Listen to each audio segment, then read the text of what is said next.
Bonjour, bien-aimés dans le Seigneur, c'est votre serviteur John Monseller.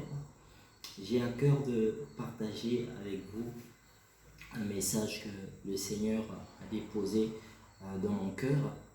Il s'agit de ce que nous sommes en train de vivre. Amen. Alors, j'ai intitulé ce message « Pourquoi le monde est en deuil ?» Pourquoi le monde est en deuil? Pourquoi les choses se passent ainsi dans le monde aujourd'hui? Pourquoi les gens meurent comme ça? Pourquoi on aurait dit comme si la vie est en pause? Pourquoi le taux de mortalité ne fait que monter? Pourquoi il y a beaucoup de malades comme ça? Pourquoi Dieu a laissé le virus nous atteindre comme ça?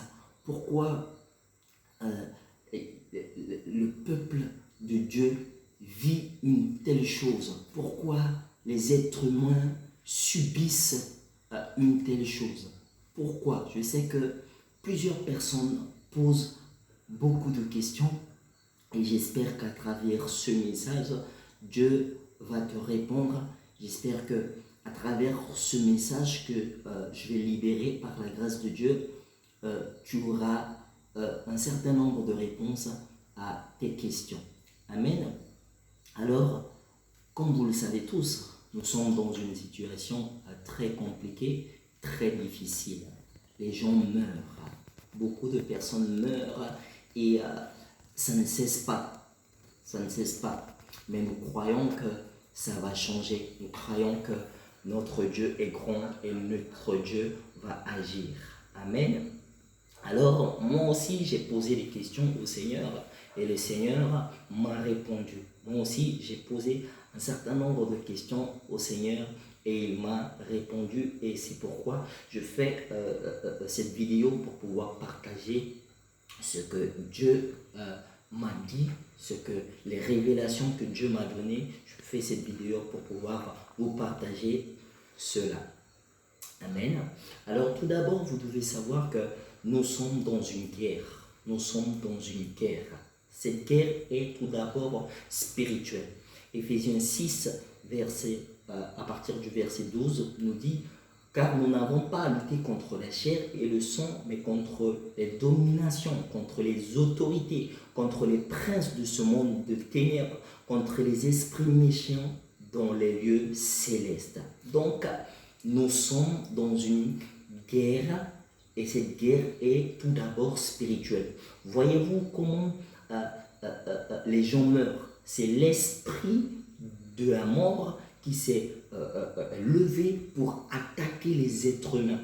C'est l'esprit de pauvreté aussi qui s'est levé pour attaquer l'économie de tous les pays, en fait l'économie mondiale. C'est ces deux esprits qui se sont unis pour attaquer sérieusement le monde. Et vraiment, le monde est en train de souffrir. Il y a des gens qui meurent et là, il y a une crise mondiale dans tous les pays. Il n'y a pas un pays qui ne vit pas ce que nous vivons en ce moment. Donc, c'est une guerre qui est tout d'abord spirituelle.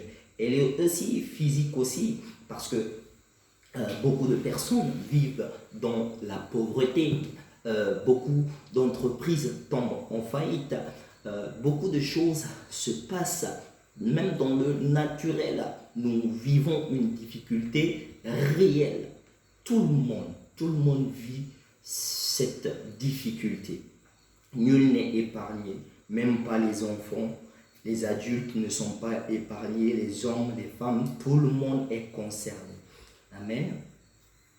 Deuxième chose, il faut comprendre ce qui se passe. Il faut comprendre ce qui se passe.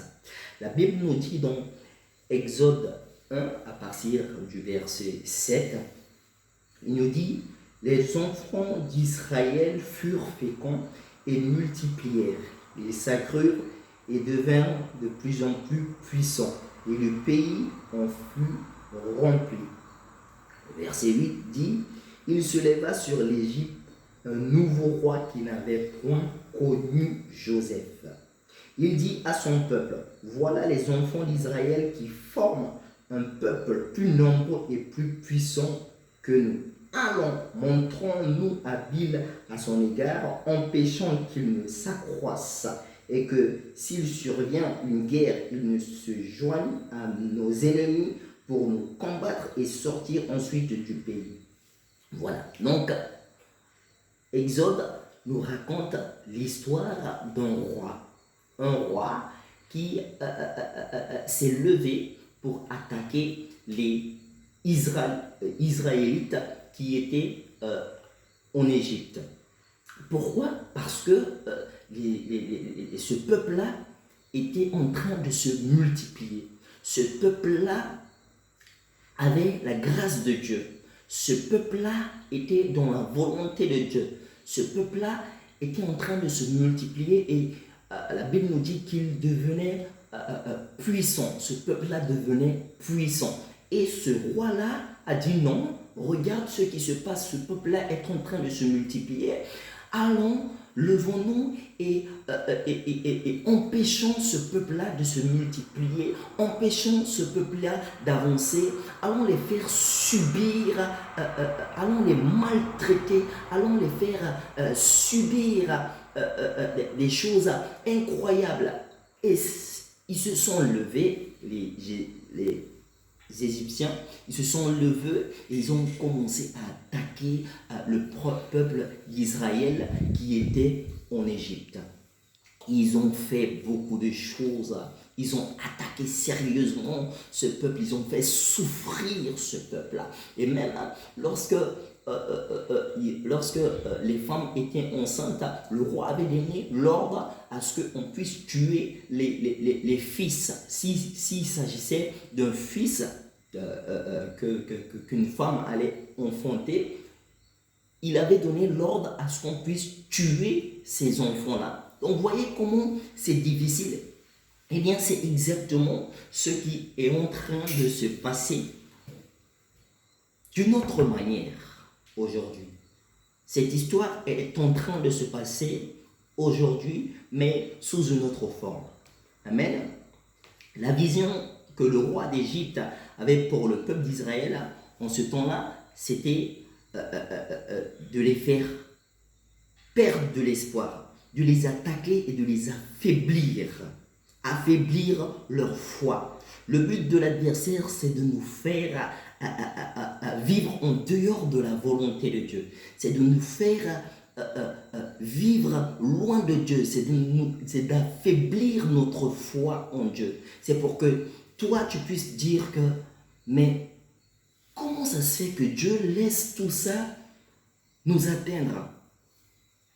Ça veut dire que Dieu n'existe pas. Parce que si Dieu existait, alors ces choses-là n'allaient pas nous arriver. Si Dieu nous entendait, alors ces choses-là n'allaient pas nous arriver.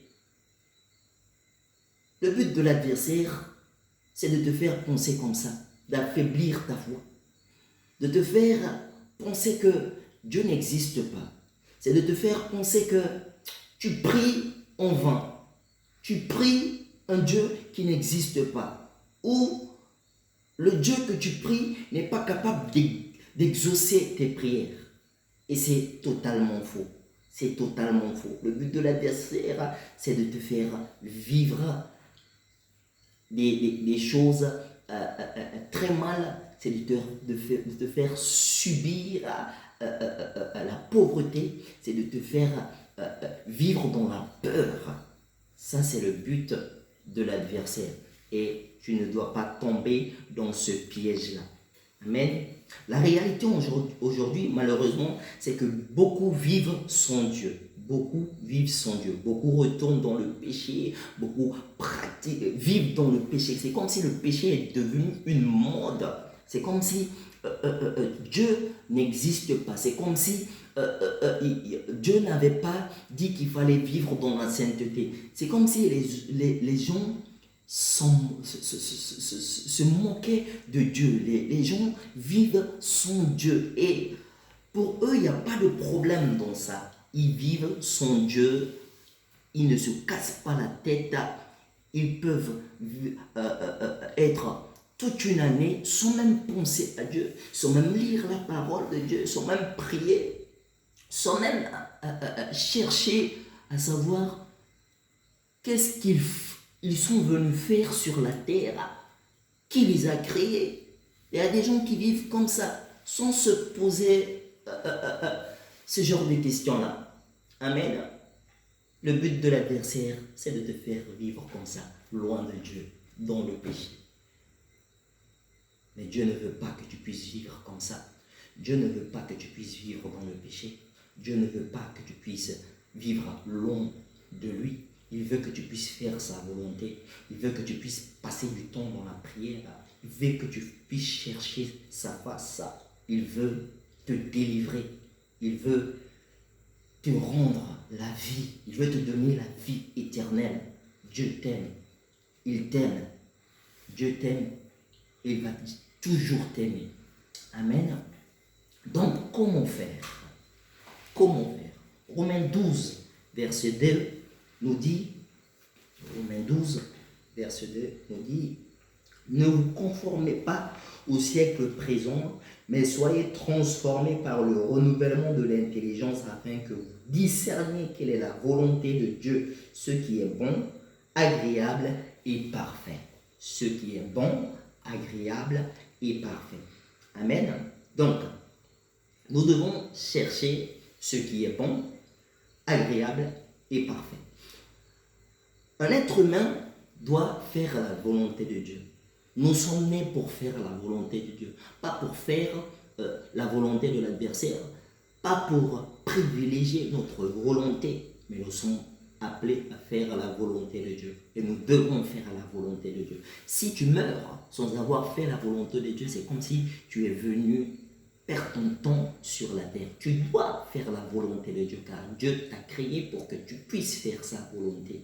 Dieu t'a créé pour que tu puisses vivre dans la sainteté. Dieu t'a créé pour que tu puisses faire une chose précise pour lui sur la terre. Ce n'est pas pour rien que tu es sur la terre. Ce n'est pas pour rien que Dieu te donne sa vie. Ce n'est pas pour rien que Dieu te protège. C'est parce qu'il veut que tu puisses faire quelque chose pour lui. Il veut que tu puisses faire quelque chose pour lui. Dieu a besoin de toi. Il a besoin de toi.